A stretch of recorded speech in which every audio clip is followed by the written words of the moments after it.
सदा सर्वत्र विराजमान प्रातः स्मरणीय परम पूज्य स्वामी जी महाराज के चरणों में कोटान कोटि प्रणाम करते हुए दूर दराज एवं आस पड़ोस से गूगल मीट के माध्यम से जुड़े हुए सभी छोटे बड़े अमीर गरीब पढ़े लिखे अनपढ़ माताओं बहनों भाइयों एवं पिता तुल्य बुजुर्गों, आज का दिन, आज का ये समय, आज की ये घड़ी और पल हम लोगों के लिए बहुत ही महत्वपूर्ण हैं। क्यों महत्वपूर्ण हैं? क्योंकि उस परम पिता परमात्मा की जब बहुत बड़ी दया और कृपा हो जाती है, करोड़ों जन्मों के पुण्य एक साथ इकट्ठा हो जाते हैं, तब ऐसे समय के महापुरुषों का दर्शन होता है, सत्संग मिलता है अथवा भेजे हुए मानव आत्मकल्याणकारी संदेश जीवन में कभी कभार सुनने को मिला करते हैं। इसलिए हम आप सभी प्रेमी भाई बहन बहुत ही भाग्यशाली हैं। हमको आपको चाहिए कि ऐसे समय का पूरा पूरा लाभ उठाएं। जैसा कि आज ग्रुप के माध्यम से हमारे वरिष्ठ सत्संगियों के निर्देशानुसार कि आज गुरु की चर्चा हो, मालिक की याद में, तो आज की गुरु चर्चा में हम शुरू करते हैं अपने जीवन काल से। सबसे पहले हम ये बताएंगे, जैसा कि राजकुमार भैया ने कहा है, विषय दे दिया है कि गुरु महाराज की महिमा का हमारे परम पूज्य स्वामी जी महाराज अनामी महाप्रभु ने जीवों को किस तरह से कैसे कैसे पकड़ा। स्वामी जी महाराज ने खोल करके अगहन सुदी 10वीं भंडारे के अवसर पर मथुरा में कहा था कि जितने यहाँ बैठे सत्संग सुन रहे हैं, इसमें सब लोग दूध के धोए नहीं हैं। यहाँ तो ऐसे ऐसे लोग बैठे हुए हैं कि दिन को डोला उठा लाने वाले लोग हैं, लेकिन मैंने इनको साधु बनाया है। तो आज की चर्चा में, गुरु की चर्चा में, जीवों को गुरु महाराज ने कैसे कैसे पकड़ा।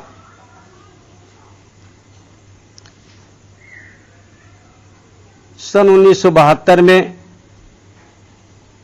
गुरु महाराज के दर्शन करने का हमको सौभाग्य प्राप्त हुआ। गुरु महाराज ने 5 नाम 5 रूप 5 स्थान हर एक की आवाज बताई।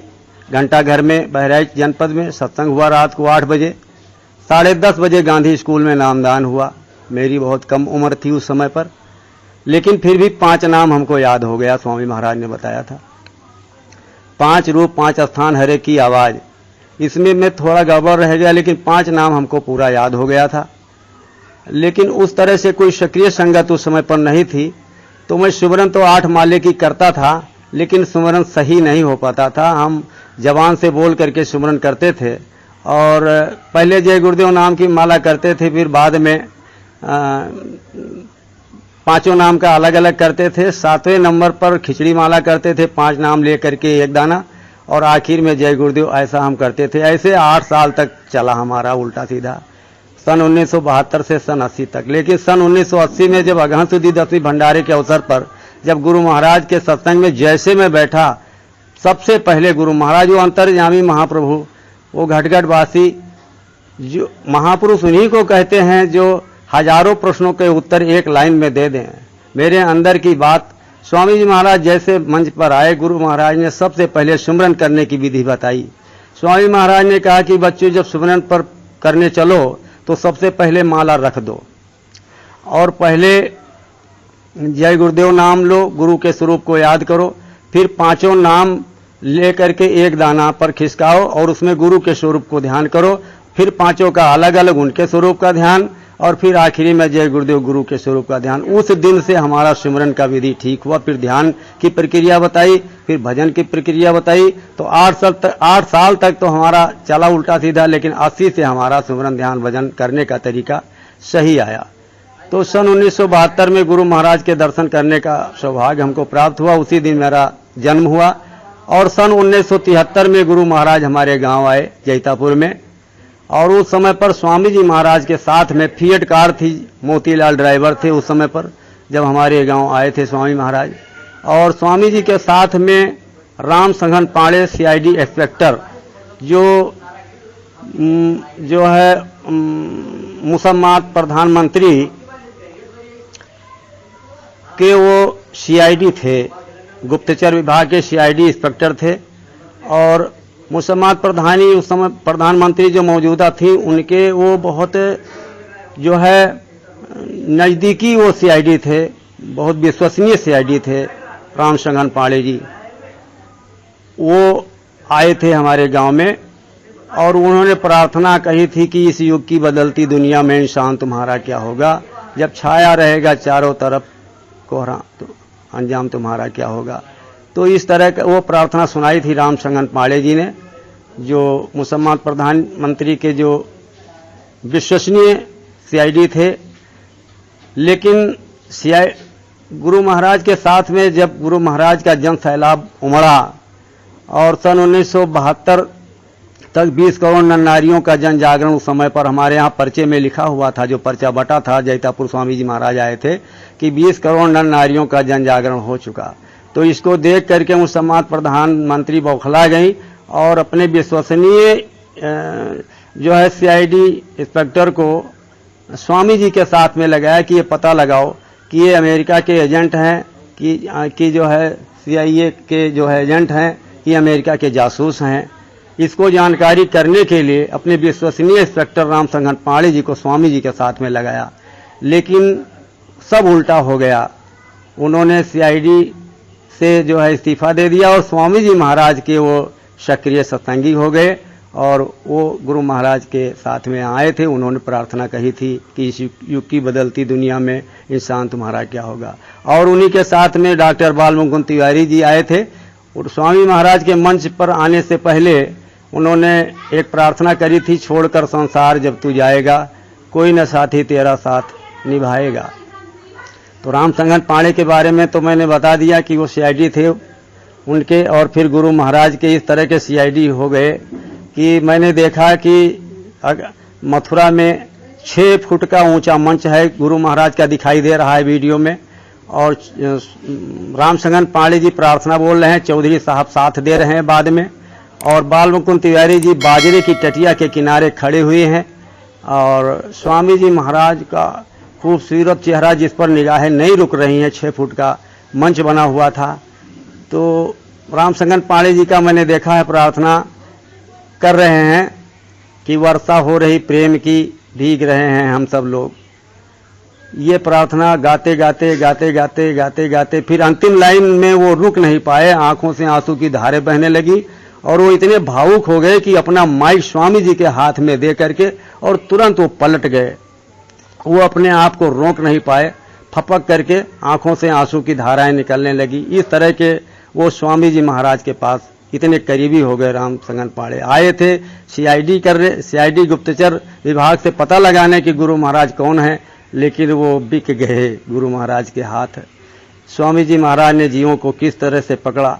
लेकिन मैंने नाम ले लिया है डॉक्टर बाल मुकुंद तिवारी जी का, तो उनके बारे में भी सुन लीजिए। अभी मैं आगे बताऊंगा गुरु महाराज की चर्चा में। तो एक बार स्वामी जी महाराज ने डॉक्टर बाल मुकुंद तिवारी को भेजा था कैसरगंज में। ये भूम ज्योतक खेतिहर काश्तकार संगठन का जो शिलान्यास गुरु महाराज ने किया था, इसकी वर्षगांठ हर साल मनाई जाती थी उस समय पर, अब भी मनाई जाती है। तो स्वामी जी महाराज हर साल वक्ता अपने मथुरा से भेजते थे। कभी प्रोफेसर साहब को भेज देते थे, कभी चौधरी साहब को भेज देते थे, कभी बाल मुकुंद तिवारी जी को भेज देते थे, कभी नवरत्न प्रसाद दीक्षित जी को भेज देते थे। ऐसे बदल बदल कर हर साल स्वामी जी महाराज भेजा करते थे। तो एक बार डॉक्टर बाल मुकुंद तिवारी जी को भेजा कैसरगंज देवलखा में भूम ज्योतक खेतिहर काश्तकार संगठन की वर्षगांठ मनाने के लिए। तो हम भी बैठे थे उनके चारपाई के पास। तो उन्होंने आप बीती वो बताने लगे कि गुरु महाराज के करीब में मैं कैसे आया। तो उन्होंने अपने मुंह से बताया कि मैं गोरखपुर यूनिवर्सिटी कॉलेज का जो प्रोफेसर मैं था और कांग्रेस का मैं कट्टर नेता भी था। तो स्वामी जी महाराज का जब कार्यक्रम हमारे वहाँ झुड़िया गोरखपुर में हुआ तो हम भी वहाँ पर मौजूद थे और ये जब बोले कि राशन दो तब भाषण दो, नहीं तो अपना आसन दो, बाबा जी की मौज हो गई, बच्चों को सिंहासन दो। और जब इस तरह के बोले और गुरु महाराज ने कहा कि नए पुराने सभी एमपी एमएलए को निकाल बाहर करो, ये सब अंग्रेज के दलाल हैं। तो ये बातें हमको अच्छी नहीं लगी। और फिर जब कार्यक्रम सत्संग करके जब स्वामी जी महाराज गोरखपुर से चलने लगे तो मेरे पास बुलेट था उस समय पर और मेरे पास लाइसेंसी रिवाल्वर भी थी।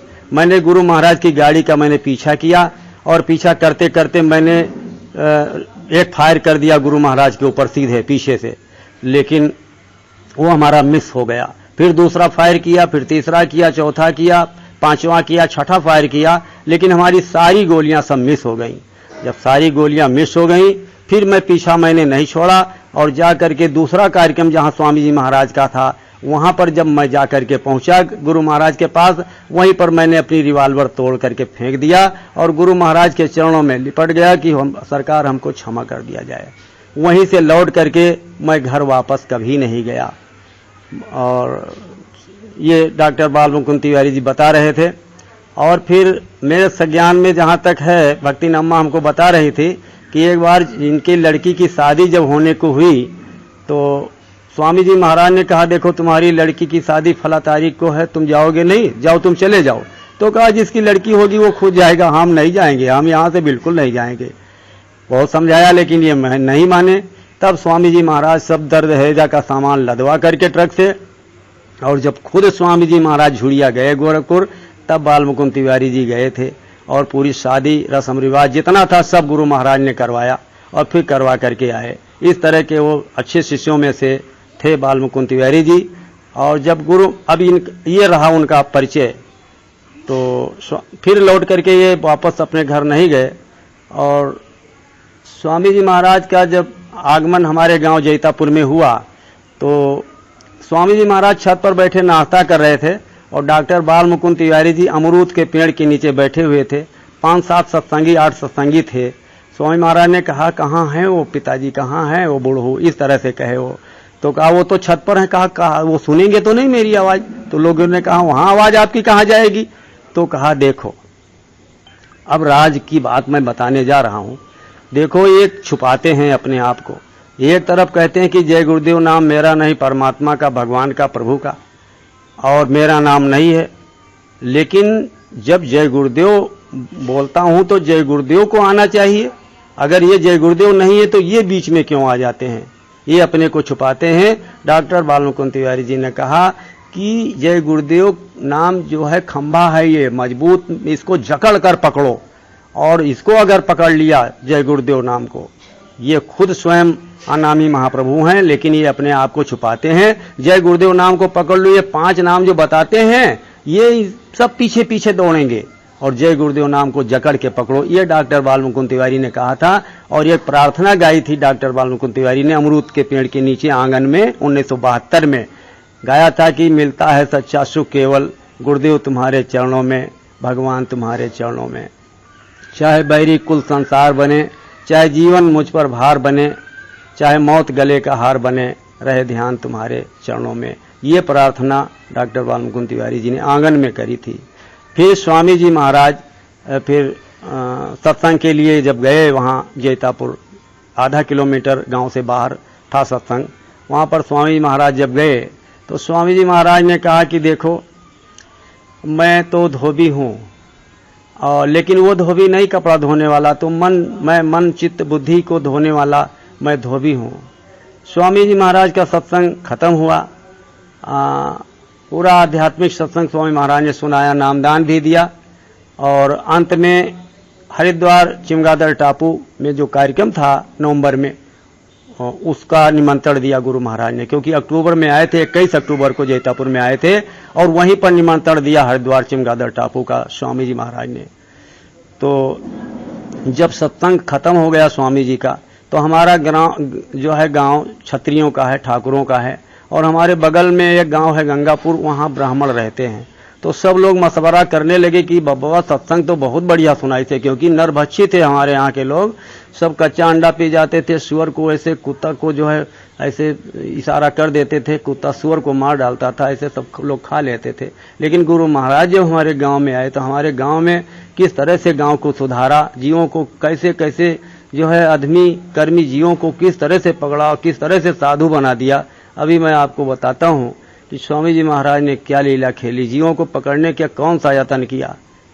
तो जब लोग ये कहने लगे कि भाई हम इतना नहीं गिर गए कि हम धोबी से मंत्र ले लेंगे, गुरु महाराज तो धोबी हैं और धोबी से हम भाई ठाकुर हैं हम तो, और हम लोग ब्राह्मण हैं, और बात तो बहुत अच्छी सुनाया बाबा जी ने, लेकिन हम इतना नहीं गिर जाएंगे कि हम धोबी से नामदान ले लेंगे। अब वो तो अंतर्यामी महाप्रभु, वो घटघट वासी, वो सबके अंदर की बातें जानते हैं। तो उन्होंने खेल खेला आगे चल करके, लेकिन उससे पहले कौन सा खेल खेला, क्योंकि ठाकुरों को सबको पकड़ना था, क्योंकि सब मांसाहारी थे हमारे गांव के ठाकुर। तो स्वामी जी महाराज एक ठाकुर साहब को इशारा करते हैं, कहते हैं कि इधर आओ बच्चू, इधर आओ। उनका नाम था पाटेश्वरी सिंह। और जब स्वामी जी महाराज के करीब गए तो कहा, बच्चू हरिद्वार आओगे? वहाँ वो नवंबर में कार्यक्रम था, शायद नवंबर दिसंबर में। तो कहा कि बच्चू हरिद्वार आओगे? तो प्रेमी भाई बहनों, जो 60 किलोमीटर की यात्रा अपने जीवन में न किया हो और वहाँ हरिद्वार की बात जब सामने आ जाए तो बताओ पसीना छूटेगा कि नहीं छूटेगा। अब वो पसीना निकलने लगा उनके माथे से, पाटेश्वरी सिंह के। तो स्वामी महाराज समझ गए, वो तो अंतर्यामी महाप्रभु। स्वामी महाराज तुरंत कहते हैं, अच्छा बच्चू ये सोच रहे हो कि ये कहाँ से आएगा, ये कहाँ से, हाथ मलने लगे स्वामी महाराज कि ये कहाँ से आएगा। अच्छा तुम ये सोच रहे हो कि ये कहाँ से आएगा, अच्छा तो ठीक है, जाओ जाओ, जिस खेत में 15 मन धान होने वाला है। अब देखो जीवों को पकड़ना है गुरु महाराज को, चमत्कार न दिखाते हुए भी चमत्कार हो जाता है। स्वामी महाराज ने कहा, जिस खेत में 15 मन होने वाला है उसमें 22 मन तौल लेना, तो तुम हरिद्वार चले आना। ये गुरु महाराज ने सूरत छोड़ दिया। बात आई चली गई, गुरु महाराज चले गए। तब जब समय आया, धान तैयार हो गया, तो उस समय पर इस तरह के थ्रेसर नहीं थे धान निकालने वाले, सब बैलों से जो है धान निकाला जाता था, दाया जाता था। तो सब ठाकुर जितने थे हमारे गांव के बड़े बड़े, सब एक एक बीघे का एक एक जो है खर्रो लगाया, खरही लगाया और बैलों से दवाई किया। तो एक बीघे में जिसमें 15 मन होने वाला था, 22 मन 3 नंबर, 22 मन 4 नंबर, इस तरह से सबके जो है धान पैदा हुआ। तो एक बहुत गरीब आदमी ठाकुर थे, उनका नाम था त्रिवेणी सिंह, और उनके छोटे भाई का नाम था गोमती सिंह। और त्रिवेणी सिंह वाचड़ थे जंगल में, और उनका छोटा भाई गार में ही रहता था। तो गोमती सिंह ने अपने बड़े भाई त्रिवेणी सिंह से कहा कि दादा हो, कहन का हो भैया, कहन कि सभे तो परीक्षा बाबा जी के ले लीन और सभे पास हो ही गए, लेकिन हमार धनवा तो सबसे कमजोर है, अगर हमरो 22 मन अगर हो जात तो हमहू हरिद्वार चले जाए। तो कहन भैया तो देख लो। तो उन्हों 2 बीघा के खरही अलग अलग लगाइन, और लगाने के बाद में उसको तौला, जब धान को पैरा से जब निकाला तौला, तो 22 मन से बढ़ा तो नहीं, लेकिन 22 मन पूरा हो गया। जब 22 मन उनका भी हो गया, तब गांव के सभी ठाकुरों ने मीटिंग किया, और मीटिंग में किया कि भाई बाबा जी की परीक्षा तो मैंने ले लिया, अब अगर हम लोग हरिद्वार नहीं जाएंगे तो हम लोगों को लगेगा पाप। तो एक बस बुक करवाया, हमारे गांव के एक वरिष्ठ ठाकुर साहब थे, बच्चा बहादुर सिंह। तो उन्होंने एक बस बुक करवाया, बस में करीब 60 आदमी आना चाहिए, लेकिन 80 आदमी उसमें हो गए। फिर भी 35 आदमी बच गए हमारे गांव के, 35 आदमी उस बस में नहीं बैठ पाए। तो हमारे गांव के वो ठाकुर साहब बच्चा बहादुर सिंह, वो 35 आदमी वो ट्रेन से लेकर के हरिद्वार चमगादड़ टापू गए, और वहां सब लोगों ने सत्संग सुना और नामदान ले लिया। तो गुरु महाराज जीवों को देखो किस तरह से बदलते हैं कि 85% लोग हमारे गांव में नामदानी थे, जबकि सबके सब पूरे मांसाहारी थे। गुरु महाराज ने जीवों को किस तरह से पकड़ा। और स्वामी जी महाराज हरिद्वार में का जो है कार्यक्रम करने के बाद में फिर हमारे गांव से फिर जन सैलाब उठ पड़ा, और धीरे धीरे कार्यक्रम गुरु पूर्णिमा का आ गया गोरखपुर। जब गोरखपुर में गुरु पूर्णिमा का कार्यक्रम आया, हमारे गांव से बहुत लोग गए गोरखपुर गुरु पूर्णिमा में।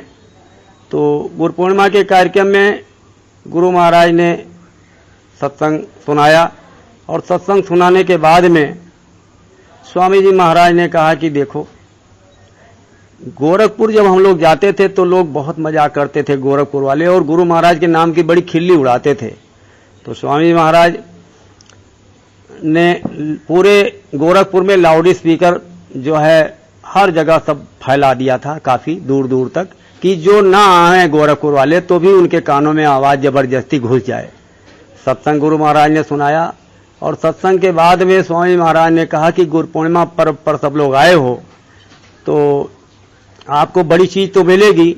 स्वामी महाराज ने कहा तो मैं अक्सर बराबर कहा करता हूं कि जब जय गुरुदेव बोलोगे, जय गुरुदेव नाम प्रभु का है, भगवान का है, जय गुरुदेव नाम ना तो मेरा ना आपका ना किसी पेड़ पकड़िए का न किसी जानवर पक्षी का, जय गुरुदेव नाम उस परमात्मा का है, भगवान का है, गॉड का है और प्रभु का है। इस तरह से स्वामी महाराज पहले बोला करते थे। बाद में 4 नवंबर सन 1998 से स्वामी जी महाराज ने जय गुरुदेव नाम प्रभु का नाम दे दिया। कहा वो तो सब बंद हो गया परमात्मा का, अब आज से जय गुरुदेव नाम प्रभु का चलेगा, क्योंकि वो सबसे बड़ा है, वो सबका सृजनहार है। इस तरह से गुरु महाराज ने जब से कहा तब से जय गुरुदेव नाम प्रभु का चलने लगा। तो स्वामी महाराज ने कहा कि जय गुरुदेव नाम, जय गुरुदेव जब बोलोगे तो मैं मिलूंगा। अब यह है तुम लोग सोच रहे होंगे कि भाई अंत में मैं जय गुरुदेव नाम बोल दूं और मैं बेधर्म हो जाऊं और बाबा जी मिले न मिले इसकी गारंटी क्या है, क्योंकि मौत के बाद में तो किसी की चिट्ठी नहीं आती, न कोई बताने आता है। यहाँ इस तरह का लोगों के अंदर मन में आया होगा। तो स्वामी महाराज ने कहा कि तुम ये सोच रहे हो कि जय गुरुदेव नाम बोल दूं मैं और बेधर्म हो जाऊं और पता नहीं बाबा जी मिले कि न मिले। तो गुरु महाराज ने चैलेंज कर दिया कि तुमको अगर नहीं विश्वास है तो तुम आज ही परीक्षा करके देख लो।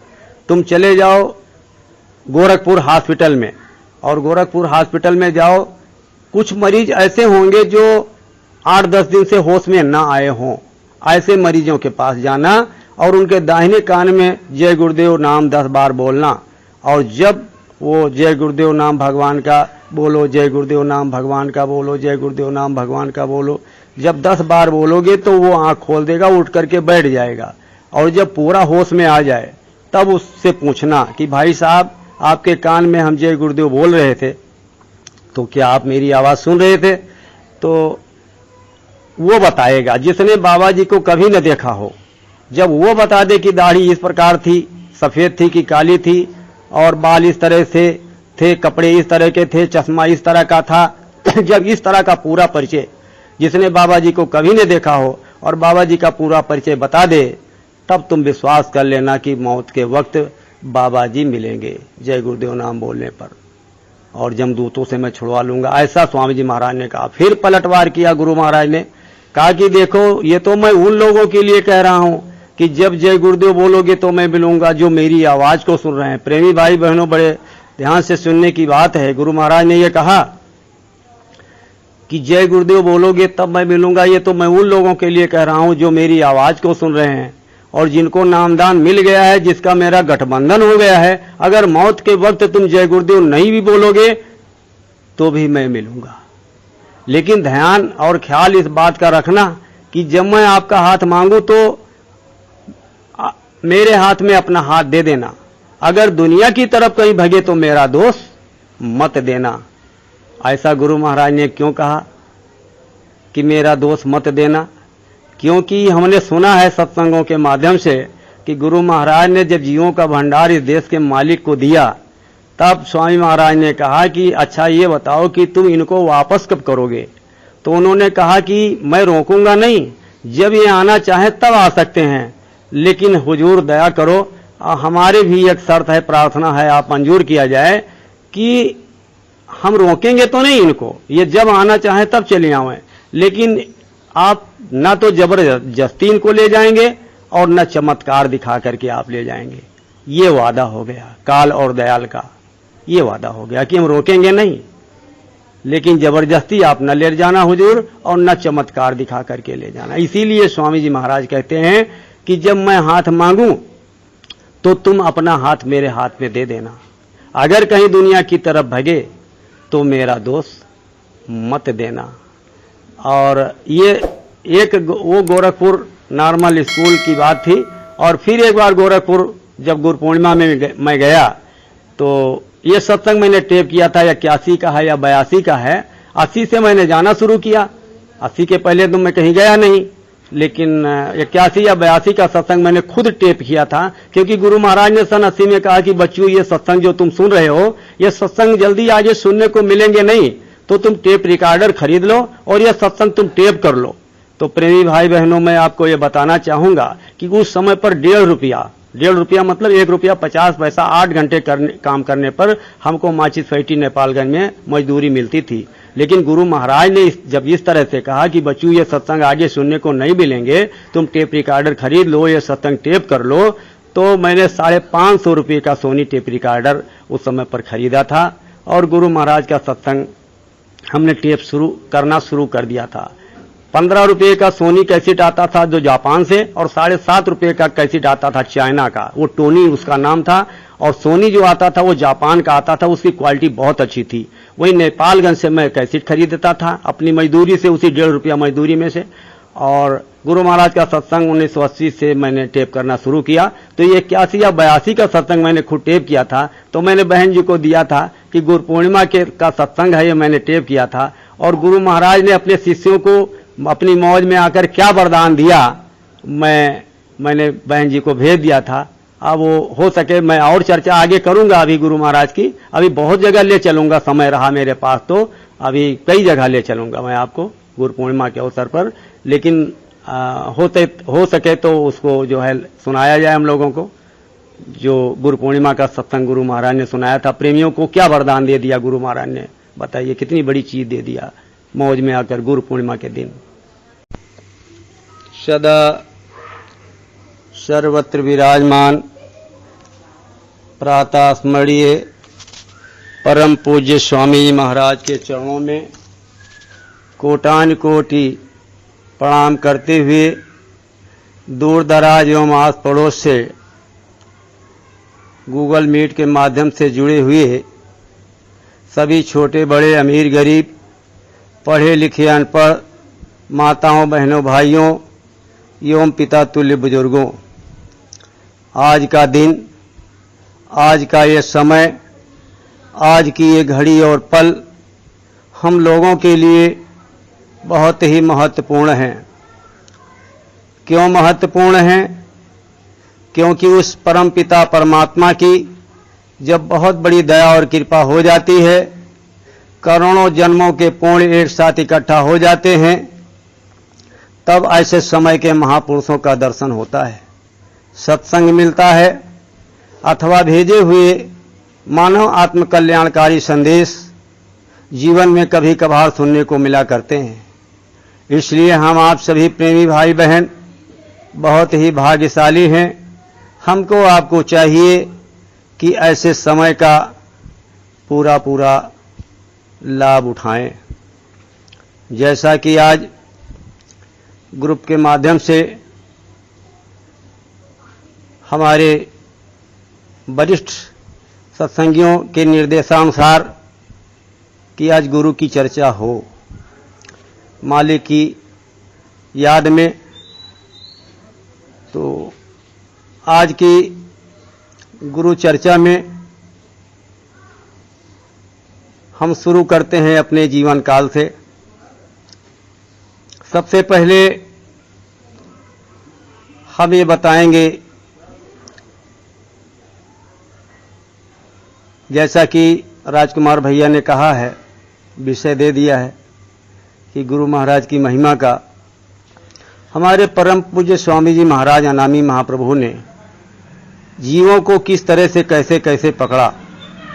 स्वामी जी महाराज ने खोल करके अगहन सुदी 10वीं भंडारे के अवसर पर मथुरा में कहा था कि जितने यहाँ बैठे सत्संग सुन रहे हैं, इसमें सब लोग दूध के धोए नहीं हैं। यहाँ तो ऐसे ऐसे लोग बैठे हुए हैं कि दिन को डोला उठा लाने वाले लोग हैं, लेकिन मैंने इनको साधु बनाया है। तो आज की चर्चा में, गुरु की चर्चा में, जीवों को गुरु महाराज ने कैसे कैसे पकड़ा। सन 1972 में गुरु महाराज के दर्शन करने का हमको सौभाग्य प्राप्त हुआ। गुरु महाराज ने 5 नाम, 5 रूप, 5 स्थान, हर एक की आवाज बताई। घंटाघर में, बहराइच जनपद में सत्संग हुआ रात को 8 बजे। 10:30 बजे गांधी स्कूल में नामदान हुआ। मेरी बहुत कम उम्र थी उस समय पर, लेकिन फिर भी 5 नाम हमको याद हो गया। स्वामी महाराज ने बताया था 5 रूप, 5 स्थान, हर एक की आवाज। इसमें मैं थोड़ा गड़बड़ रह गया, लेकिन 5 नाम हमको पूरा याद हो गया था। लेकिन उस तरह से कोई सक्रिय संगत उस समय पर नहीं थी, तो मैं सुमरन तो 8 माले की करता था, लेकिन सुमरन सही नहीं हो पाता था। हम जबान से बोल करके सुमरन करते थे, और पहले जय गुरुदेव नाम की माला करते थे, फिर बाद में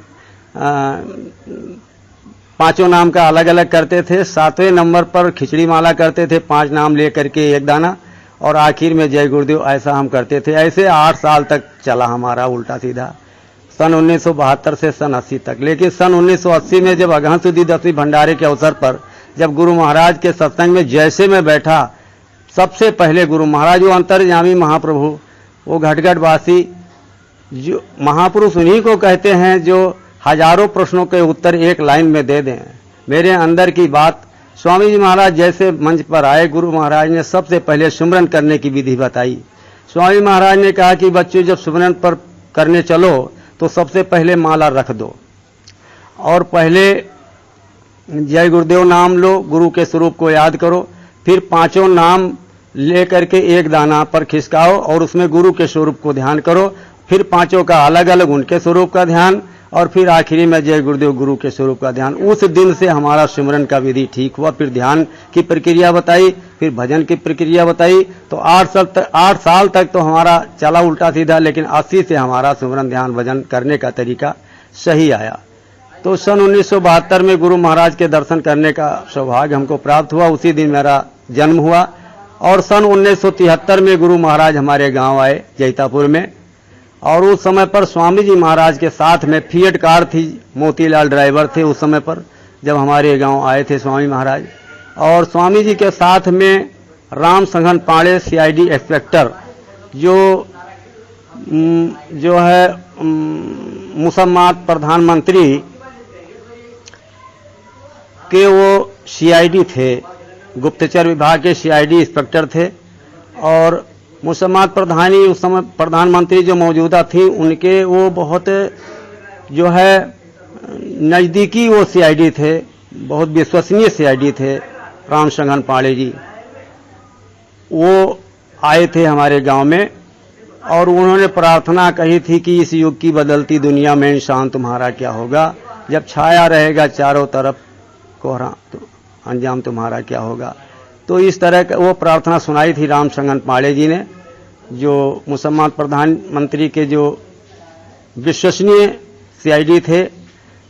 लेकिन गुरु महाराज के साथ में जब गुरु महाराज का जन सैलाब उमड़ा, और सन 1972 तक 20 करोड़ नर नारियों का जन जागरण उस समय पर हमारे यहाँ पर्चे में लिखा हुआ था, जो पर्चा बटा था, जैतापुर स्वामी जी महाराज आए थे कि 20 करोड़ नर नारियों का जन जागरण हो चुका। तो इसको देख करके मुसम्मात प्रधानमंत्री बौखला गई, और अपने विश्वसनीय जो है सीआईडी इंस्पेक्टर को स्वामी जी के साथ में लगाया कि ये पता लगाओ कि ये अमेरिका के एजेंट हैं कि जो है CIA के जो है एजेंट हैं, कि अमेरिका के जासूस हैं। इसको जानकारी करने के लिए अपने विश्वसनीय इंस्पेक्टर राम संघन पांडे जी को स्वामी जी के साथ में लगाया, लेकिन सब उल्टा हो गया। उन्होंने सीआईडी से जो है इस्तीफा दे दिया, और स्वामी जी महाराज के वो सक्रिय सत्संगी हो गए, और वो गुरु महाराज के साथ में आए थे। उन्होंने प्रार्थना कही थी कि इस युग की बदलती दुनिया में इंसान तुम्हारा क्या होगा। और उन्हीं के साथ में डॉक्टर बाल मुकुंद तिवारी जी आए थे, और स्वामी महाराज के मंच पर आने से पहले उन्होंने एक प्रार्थना करी थी, छोड़कर संसार जब तू जाएगा, कोई न साथी तेरा साथ निभाएगा। तो राम संघन पांडे के बारे में तो मैंने बता दिया कि वो सीआईडी थे उनके, और फिर गुरु महाराज के इस तरह के सीआईडी हो गए कि मैंने देखा कि मथुरा में 6 फुट का ऊंचा मंच है गुरु महाराज का, दिखाई दे रहा है वीडियो में। और रामसंगन पांडे जी प्रार्थना बोल रहे हैं, चौधरी साहब साथ दे रहे हैं बाद में, और बाल मुकुंद तिवारी जी बाजरे की टटिया के किनारे खड़े हुए हैं। और स्वामी जी महाराज का खूबसूरत चेहरा जिस पर निगाहें नहीं रुक रही हैं, 6 फुट का मंच बना हुआ था। तो रामसंगन पांडे जी का मैंने देखा है, प्रार्थना कर रहे हैं कि वर्षा हो रही प्रेम की, भीग रहे हैं हम सब लोग। ये प्रार्थना गाते गाते गाते गाते गाते गाते फिर अंतिम लाइन में वो रुक नहीं पाए, आंखों से आंसू की धारें बहने लगी और वो इतने भावुक हो गए कि अपना माइक स्वामी जी के हाथ में दे करके और तुरंत वो पलट गए। वो अपने आप को रोक नहीं पाए, फपक करके आंखों से आंसू की धाराएं निकलने लगी। इस तरह के वो स्वामी जी महाराज के पास इतने करीबी हो गए। रामसंगन पांडे आए थे सीआईडी गुप्तचर विभाग से पता लगाने कि गुरु महाराज कौन है, लेकिन वो बिक गए गुरु महाराज के हाथ। स्वामी जी महाराज ने जीवों को किस तरह से पकड़ा। लेकिन मैंने नाम ले लिया है डॉक्टर बाल मुकुंद तिवारी जी का, तो उनके बारे में भी सुन लीजिए। अभी मैं आगे बताऊंगा गुरु महाराज की चर्चा में। तो एक बार स्वामी जी महाराज ने डॉक्टर बाल मुकुंद तिवारी को भेजा था कैसरगंज में। ये भूम ज्योतक खेतिहर काश्तकार संगठन का जो शिलान्यास गुरु महाराज ने किया था, इसकी वर्षगांठ हर साल मनाई जाती थी उस समय पर, अब भी मनाई जाती है। तो स्वामी जी महाराज हर साल वक्ता अपने मथुरा से भेजते थे। कभी प्रोफेसर साहब को भेज देते थे, कभी चौधरी साहब को भेज देते थे, कभी बाल मुकुंद तिवारी जी को भेज देते थे, कभी नवरत्न प्रसाद दीक्षित जी को भेज देते थे। ऐसे बदल बदल कर हर साल स्वामी जी महाराज भेजा करते थे। तो एक बार डॉक्टर बाल मुकुंद तिवारी जी को भेजा कैसरगंज देवलखा में भूम ज्योतक खेतिहर काश्तकार संगठन की वर्षगांठ मनाने के लिए। तो हम भी बैठे थे उनके चारपाई के पास। तो उन्होंने आप बीती वो बताने लगे कि गुरु महाराज के करीब में मैं कैसे आया। तो उन्होंने अपने मुंह से बताया कि मैं गोरखपुर यूनिवर्सिटी कॉलेज का जो प्रोफेसर मैं था और कांग्रेस का मैं कट्टर नेता भी था। तो स्वामी जी महाराज का जब कार्यक्रम हमारे वहाँ झुड़िया गोरखपुर में हुआ तो हम भी वहाँ पर मौजूद थे। और ये जब बोले कि राशन दो तब भाषण दो, नहीं तो अपना आसन दो, बाबा जी की मौज हो गई, बच्चों को सिंहासन दो। और जब इस तरह के बोले और गुरु महाराज ने कहा कि नए पुराने सभी एमपी एमएलए को निकाल बाहर करो, ये सब अंग्रेज के दलाल हैं, तो ये बातें हमको अच्छी नहीं लगी। और फिर जब कार्यक्रम सत्संग करके जब स्वामी जी महाराज गोरखपुर से चलने लगे तो मेरे पास बुलेट था उस समय पर और मेरे पास लाइसेंसी रिवाल्वर भी थी। मैंने गुरु महाराज की गाड़ी का मैंने पीछा किया और पीछा करते करते मैंने एक फायर कर दिया गुरु महाराज के ऊपर सीधे पीछे से, लेकिन वो हमारा मिस हो गया। फिर दूसरा फायर किया, फिर तीसरा किया, चौथा किया, पांचवा किया, छठा फायर किया, लेकिन हमारी सारी गोलियां सब मिस हो गईं। जब सारी गोलियां मिस हो गईं फिर मैं पीछा मैंने नहीं छोड़ा और जा करके दूसरा कार्यक्रम जहां स्वामी जी महाराज का था वहां पर जब मैं जा करके पहुंचा गुरु महाराज के पास, वहीं पर मैंने अपनी रिवाल्वर तोड़ करके फेंक दिया और गुरु महाराज के चरणों में लिपट गया कि हम सरकार हमको क्षमा कर दिया जाए। वहीं से लौट करके मैं घर वापस कभी नहीं गया। और ये डॉक्टर बाल मुकुंद तिवारी जी बता रहे थे। और फिर मेरे संज्ञान में जहाँ तक है, भक्ति नम्मा हमको बता रही थी कि एक बार इनकी लड़की की शादी जब होने को हुई तो स्वामी जी महाराज ने कहा देखो तुम्हारी लड़की की शादी फला तारीख को है, तुम जाओगे नहीं, जाओ तुम चले जाओ। तो कहा जिसकी लड़की होगी वो खुद जाएगा, हम नहीं जाएंगे, हम यहाँ से बिल्कुल नहीं जाएंगे। बहुत समझाया लेकिन ये नहीं माने। तब स्वामी जी महाराज सब दर्द हैजा का सामान लदवा करके ट्रक से, और जब खुद स्वामी जी महाराज झुड़िया गए गोरखपुर तब बाल मुकुंद तिवारी जी गए थे और पूरी शादी रस्म रिवाज जितना था सब गुरु महाराज ने करवाया और फिर करवा करके आए। इस तरह के वो अच्छे शिष्यों में से थे बाल मुकुंद तिवारी जी।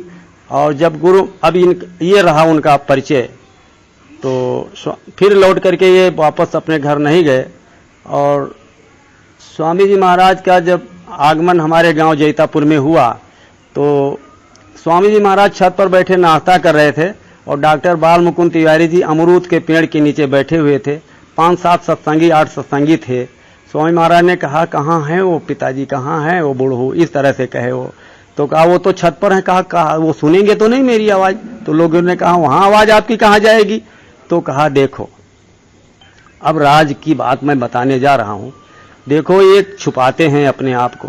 एक तरफ कहते हैं कि जय गुरुदेव नाम मेरा नहीं, परमात्मा का, भगवान का, प्रभु का, और मेरा नाम नहीं है। लेकिन जब जय गुरुदेव बोलता हूं तो जय गुरुदेव को आना चाहिए। अगर ये जय गुरुदेव नहीं है तो ये बीच में क्यों आ जाते हैं? ये अपने को छुपाते हैं। डॉक्टर बालमुकुंद तिवारी जी ने कहा कि जय गुरुदेव नाम जो है खंभा है, ये मजबूत, इसको जकड़ कर पकड़ो, और इसको अगर पकड़ लिया जय गुरुदेव नाम को, ये खुद स्वयं अनामी महाप्रभु हैं, लेकिन ये अपने आप को छुपाते हैं। जय गुरुदेव नाम को पकड़ लो, ये 5 नाम जो बताते हैं ये सब पीछे पीछे दौड़ेंगे, और जय गुरुदेव नाम को जकड़ के पकड़ो। ये डॉक्टर बालमुकुंद तिवारी ने कहा था।